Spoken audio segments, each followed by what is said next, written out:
श्री सच्चिदानंद सद्गुरु साईनाथ महाराज की जय। रघुपति राघव राजा राम पतित पावन साईनाथ। रघुपति राघव राजा राम पतित पावन साईनाथ।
भूतभावो भूतात्मा भूतभावनः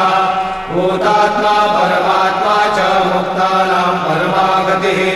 अव्ययं पुरुषः साक्षी क्षेत्रज्ञोऽक्षर एव च योगो योगविदानेता प्रधानपुरुषेश्वरः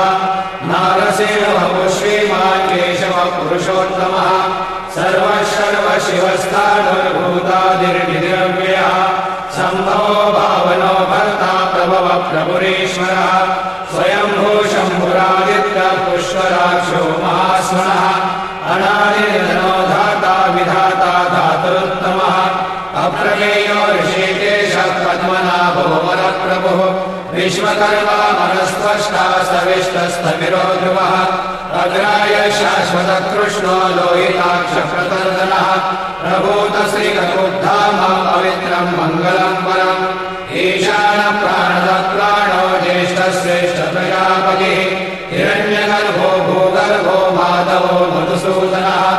ईश्वरो विक्रमे धन्वे मेधावी विक्रमक्रमः अनुत्तमो दुराधर्ष कृतज्ञकृतिरात्मवान् सुरेश शरणं शर्मा विश्वनेता प्रजाभवः अह संवत्सरो व्यालभर्तय सर्वदर्शनः अजः सर्वेश्वर सिद्ध सिद्धि सर्वादिरच्युतः वृषाकविरमेयात्मा सर्वयोगविनिःसृतः वसुर्वसुमनासक्त्यः समात्मा संवितः समः अमोघः पुण्डरीकाक्षो वृषकर्मा वृषाकृतिः रुद्रो बहुशिरा बभुर्विश्वयोनिषु तिस्रवाः अमृतः शाश्वतस्थाणुर्वरारोहो महातपाः सर्वगः सर्वविद्भानो विश्वक्सेनो जनार्दनः वेदो वेदविदव्यङ्गो वेदाङ्गो वेदवित्तविः लोकाध्यक्षसुराध्यक्षो धर्माध्यक्षकृताकृतः चतुरात्मा चतुर्व्यूहश्चतुर्दंशश्चतुर्भुजः राजेश्वरभोजनं भोक्ता सहिष्णुर्जगदादिजः अनघो विजयो जेता विश्वयोनिः पुनर्वसुः उपेन्द्रो वामनः प्राशुरमोघः सुशिरोर्जितः अतीन्द्रः सङ्ग्रहः सर्गो धृतात्मा नियमो यमः वेद्यो वैद्य सदा योगी वीरः माधवो मधुः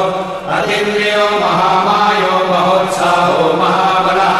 महाबुद्धिर्महावीर्यो महाशक्तिर्महाजितिः अनिर्देश्यो श्रीमानमेयात्मा महानिद्रः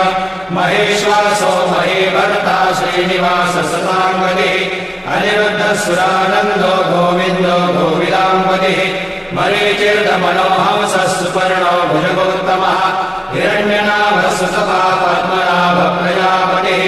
अमृतः सर्वदिक्सिंहः सन्धाता सन्धिमान् स्थिरः अयो दुर्मर्षणः शास्ता विश्रुतात्मा सुरार्यः गुरुर्गुरुतमो धाम सत्यसत्यपराक्रमः निमिषो निमिषश्रग्वे वाचस्पतिहृदारथीः अग्रणिर्ब्राह्मणे श्रीमान्यायो नेता समीरणः सहस्रमूढा विश्वात्मा सहस्राक्षः सहस्रपाद आवर्तनो निवृत्तात्मा संवृतः सम्प्रमर्दनः असंवर्धको वह्निरनिलो धरणीधरः सुप्रसादप्रसन्नात्मा विश्वभुग्विभुः सत्कर्ता सत्कृतः साधुर्जन्मर्नारायणो नरः असङ्ख्येयो प्रमेयात्मा विशिष्टः शिष्टकृच्युतिः सिद्धार्थसिद्धसङ्कल्पः सिद्धिदः सिद्धिसाधनः वृषाहि वृषभो विष्णुर्वृषपर्वा वृषोधरः वर्धनो वर्धमानश्च विविक्तः श्रुतिसागरः सुभुजो दुर्धरो वाग्मी महेन्द्रो वसुतो वसुः नैकरूपो बृहद्रूपः शिशिविष्णुप्रकाशनः ओजस्तेजो द्युतिधरप्रकाशात्मा प्रतापनः रुद्रस्पष्टाक्षरो मन्त्रश्चन्द्राशुर्भास्करद्युतिः अमृतांशुर्भवो भानो शशबिन्दुसुरेश्वरः औषधम् जगतः सेतुः सत्यधर्मपराक्रमः भूतभव्यभवन्नाथः पवनः पावनो नलः कामः कामकृत्कान्तः कामकामप्रदप्रभुः युगादिगद्यावर्तो नैकमायो महाशनः अदृश्यो व्यक्तरूपश्च सहस्रयुगनन्तरित इष्टो विशिष्टशिशेष शिखण्डी नहुषो वृषः क्रोधः क्रोधकृत्कर्ता विश्वबाहुर्महीधरः अच्युतप्रतितप्राणप्राणरो वासवानुजः अपान्वितिरनिष्ठानमप्रमत्तप्रतिष्ठितः असङ्ख्येयो प्रमेयात्मा विशिष्टः शिष्टकृच्युतिः सिद्धार्थसिद्धसङ्कल्पः सिद्धिदः सिद्धिसाधनः वृषाहि वृषभो विष्णुर्वृषपर्वा वृषोधरः वर्धनो वर्धमानश्च विविक्तः श्रुतिसागरः सुभुजो दुर्धरो वाग्मी महेन्द्रो वसुतो वसुः नैकरूपो बृहद्रूपः शिशिविष्णुप्रकाशनः ओजस्तेजो द्युतिधरप्रकाशात्मा प्रतापनः रुद्रस्पष्टाक्षरो मन्त्रश्चन्द्राशुर्भास्करद्युतिः अमृतांशुर्भवो भानो शशबिन्दुसुरेश्वरः औषधम् जगतः सेतुः सत्यधर्मपराक्रमः भूतभव्यभवन्नाथः पवनः पावनो नलः कामः कामकृत्कान्तः कामकामप्रदप्रभुः युगादिगद्यावर्तो नैकमायो महाशनः अदृश्यो व्यक्तरूपश्च सहस्रयुगनन्तरित इष्टो विशिष्टशिशेष शिखण्डी नहुषो वृषः क्रोधः क्रोधकृत्कर्ता विश्वबाहुर्महीधरः अच्युतप्रतितप्राणप्राणरो वासवानुजः अपान्वितिरनिष्ठानमप्रमत्तप्रतिष्ठितः सन्दः सन्दधरो धूर्यो वरदो वायुवाहनः वासुदेवो बृहद्भानुरादिदेवः पुरन्दरः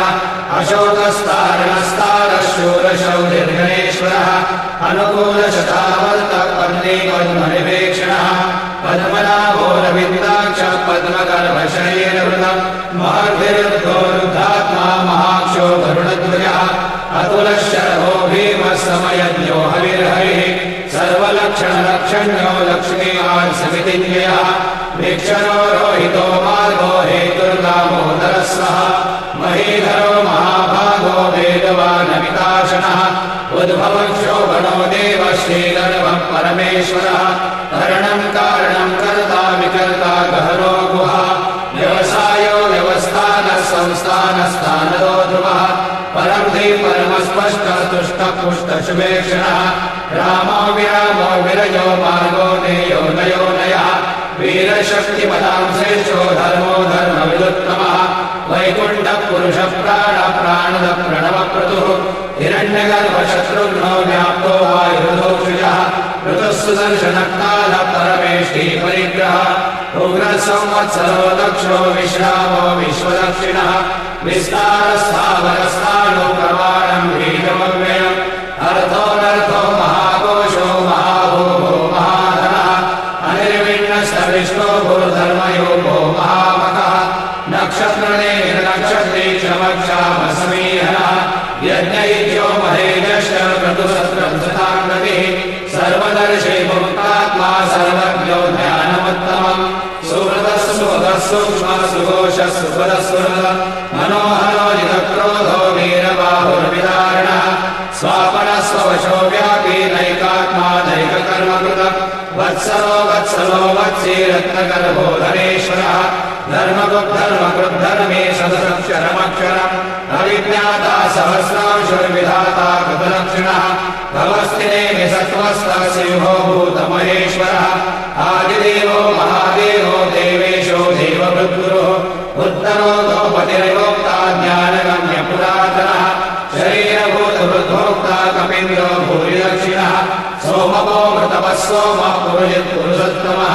विनयो जय सत्यसन्धो दाशारः सात्वताम्पतिः जीवो विनयः साक्षी मुकुन्दो मितविक्रमः अम्भोजितिर्नन्तात्मा महोदतिशयोऽन्तकः अजो महारस्वाभाव्योजितामित्रप्रमोदनः आनन्दो नन्दनो नन्दः सत्यधर्मा त्रिविक्रमः महर्षि कपिलाचार्य कृतज्ञो मेदिनीपतिः श्रीपदश्रीयशाध्यक्षो महाशृङ्खकृतान्तकृतः महावराहो गोविन्द सुषेण कनकाङ्गजे गुह्यो कपियो गहनो गुप्तशङ्करगदाधरः वेदाशान्तो जितकृष्णो दृढः सन्तर्षणोच्युतः वरुणो वारुणो वृक्षः पुष्कराक्षो महामनाः भगवान् भगहानन्दे वनमाली हलायः आदित्यो ज्योतिरादित्यः सहिष्णुर्गतिसत्तमः सुधन्वा खण्डपरशुर्तारुणो द्रविणप्रदः दिवस्पृक्सर्वदृग्व्यासो वाचस्पतिरयोनिकः दिशामासामगः सामा निर्माणम् भेषजम् विजग सन्न्यासकृच्छमशान्तो निष्ठाशान्तिपरायण शुभालशान्तिनस्रष्टा कुमुदः कुमलेशयः रोहितो गोपतिर्गोप्ता वृषभाक्षो वृषप्रियः अनिवर्ते निवृत्तात्मा संक्षेप्ता क्षेमकृच्छिवः श्रीवत्सवक्षा श्रीवास श्रीमति श्रीमताम्बरः श्रीरश्रीश श्रीनिवास श्रीनिधि श्रीविभावनः श्रीधर श्रीकर श्रेय श्रीमान् लोकत्रयाश्रयः स्वक्षस्वङ्गशतानन्दो नन्दिर्ज्योतिर्गणेश्वरः विजितात्मा विधेयात्मा सत्कीर्तिर्षिन्न संशयः उदीर्णः सर्वतश्चक्षुर्गणेशः शाश्वतस्थिरः भूषयो भूषणो भूतिर्विशोकशोकनाशनः अर्चिष्मानर्चितः कुम्भो विशुद्धात्मा विशोधनः अनिरुद्धो प्रतिरथः प्रद्युम्नो मितविक्रमः कालनेमिनिहावीरः शौरिशूरजनेश्वरः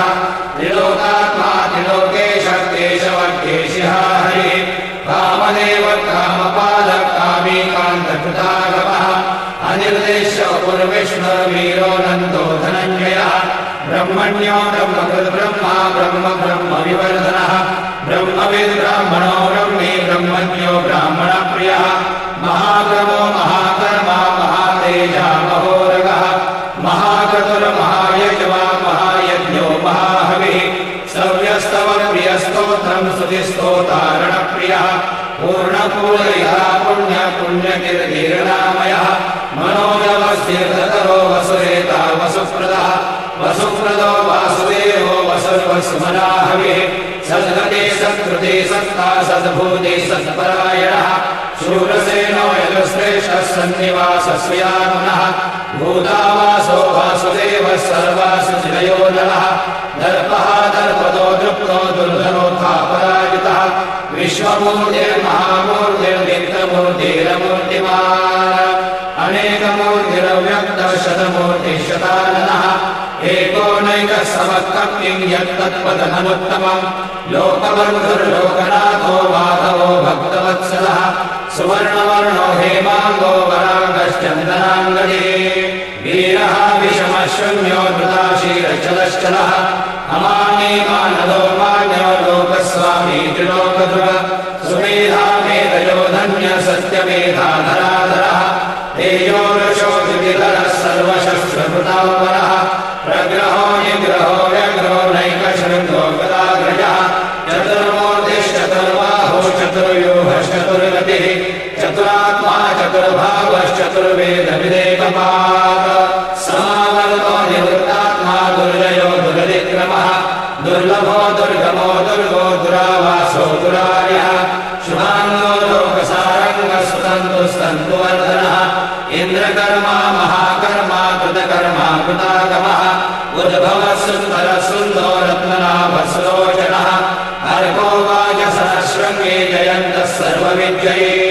स्वर्णबिन्दुरक्षोभ्यः सर्वभागेश्वरेश्वरः महारथो महाकर्तो महाभूतो महानिधिः कुमुदः कुन्दरः कुन्दः पर्जन्यः पावनो निलः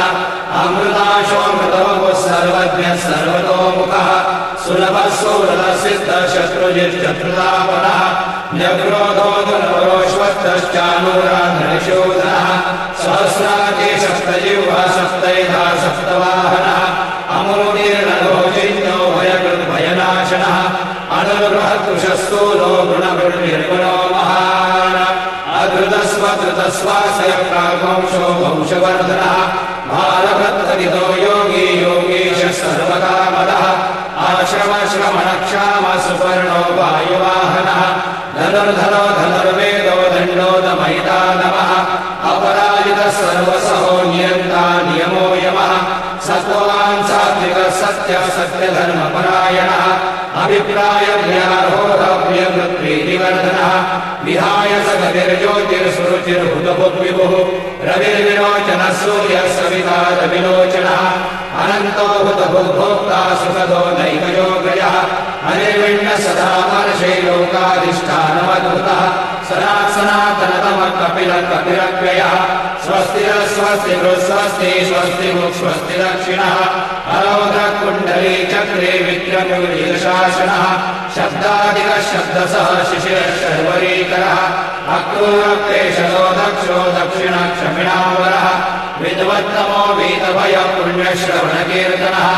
उद्धारणो दुष्कृतिः पुण्यो दुःस्वप्ननाशनः वीरः रक्षणः सन्तो जीवनः पर्यवस्थितः अनन्तलोकोऽनन्तश्रीर्जितमन्युर्भयावः चतुरश्रो गभीरात्मा विदिशो ध्यादिशो दिशः अनादिर्भुर्वो लक्ष्मी सुवीरो रुचिराङ्गदः जननो जनजन्मादिर्भीमो भीमपराक्रमः आधारणीयो धाता पुष्पः सप्रजागरः उर्ध्वगसत्पदाचार प्राणप्रणवपणः रमाणं प्राणनिलय प्राणभृत्प्राणजीवनः तत्त्वं तत्त्वविदेकात्मा जन्ममृत्युजरादिगः भूर्भुवस्वस्थविस्तारः सविता प्रपितामहः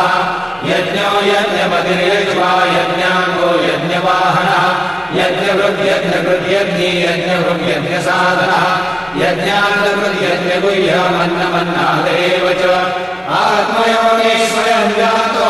वैखारः सामगायनः देवकेनन्दनः स्रष्टा यदेशः पापनाशनः शङ्खवृन्नन्दके चक्रे शारङ्गन्वागदाधरः रथाङ्गपाणिरक्षोभ्यः सर्वप्रहरणायुधः सर्वप्रहरणायुधः ॐ नम इति ॐ सहनाववतु सहनो भुनक्तु सह वीर्यं करवावहै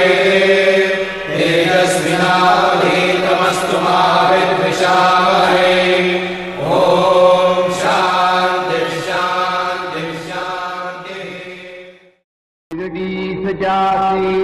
लागतीर पाय चढती अपाय सर्व त्याती माझ्या समाधीची पायगीत घेल दुःख हे हरेल सर्व त्याती जरी हे शरीर गेलो मी टाकून तरी मी भावेन भक्तासाठी नवसात माझी पावेल समाधी भरा दृढबुद्धी माझ्या घाई नित्य मी जिवंत जाणा हेची सत्य नित्य घ्या प्रतीत अनुभवे शरण मग आला आणि वाया गेला दाखवा दाखवा ऐसा कोणी जो जो मद भजे दैसा दैसा भावे तैसा तैसा पावे मीही त्यासी तुमचा मी भार वाहिन सर्वथा नभे हि अन्यथा वचन माझे जाणा येथे आहे सहाय सर्वात मागे जे जे त्यास ते ते लाभे माझा जो गाहला काया वाचा मनी तयाचा मी ऋणी सर्व काय काय म्हणे तोची झाला धनी झाला जो अनन्य माझा पायी हरे ओम श्रीश्चते लक्ष्मी च पत्न्यावहोरात्रे पार्श्वे नक्षत्राणि रूपमश्विनौ व्यात्तं इष्णं निघानः मुम्मयि घान सर्वलोकं मयि घानः गुरुर्ब्रह्मा गुरुर्विष्णु गुरुर्देवो महेश्वरः गुरुः साक्षात् परब्रह्म तस्मै श्री गुरवे नमः ऊर्ध्वस्वः सद्गुरु साईनाथ देवताभ्यो नमः सकलोपचारार्थे गन्धाक्षतपुष्पै सम्पूज्य माल्यादीनि सुगन्धीनि मालित्यादीनि वै प्रभो मया ऋतानि पूजार्थं पुष्पाणि प्रतिगृह्यताम् सद्गुरु साईनाथ देवताभ्यो नमः पुष्पं समर्पयामि धूपमाग्रापयामि दीपं दर्शयामि वनस्पतिरसोद्भूतो गण्डाढ्यो गण्डमुत्तमः आग्रे सर्वदेवानां धूपोऽयं प्रतिगृह्यताम् दीपं दर्शयामि ॐ चन्द्रमा मनसो जातचक्षुः सुवर्यो अजायत श्रोत्राद्वायु च प्राण च मुखादग्निरजायत पूर्वस्वा सद्गुरु साईनाथ देवताभ्यो नमः दीपं समर्पयामि दीपानान्तरं नैवेद्यार्थे उपहार नैवेद्यं निवेदयामि ॐ नाभ्य आसेदन्तरिक्षकुंशेरश्नोर्द्यौः समवर्धत पद्भ्यां भूमिर्दिशः श्रोत्रा तथा लोकान् अकल्पयन् चतुरस्रमण्डलं कृत्वा धेनुमुद्रां प्रदर्शयेत् गायत्री मन्त्राणि पात्राणि प्रोक्षयेत् नैवेद्यं निवेदयामि ॐ प्राणाय स्वाहा ॐ अपानाय स्वाहा ॐ व्यानाय स्वाहा ॐ उदानाय स्वाहा ॐ समानाय स्वाहा ॐ ब्रह्मणे नमः मध्ये पानीयं समर्पयामि पुनर्नैवेद्यं निवेदयामि ॐ प्राणाय स्वाहा ॐ अपानाय स्वाहा ॐ व्यानाय स्वाहा ॐ उदानाय स्वाहा ॐ समानाय स्वाहा ॐ ब्रह्मणे नमः हस्तप्रक्षालनं समर्पयामि मुखप्रक्षालनं समर्पयामि करोद्वर्तनार्थे चन्दनं समर्पयामि सद्गुरु साईनाथ देवताभ्यो नमः प्रार्थनापूर्वक नमस्कारं करोमि तथा च आराधक्यदीपं दर्शयामि शिर्डी माझे पंढरपूर साई बाबार मावर साई बाबार मावर शुद्ध भक्ती चंद्रभागा भाव पुंडलिक जागा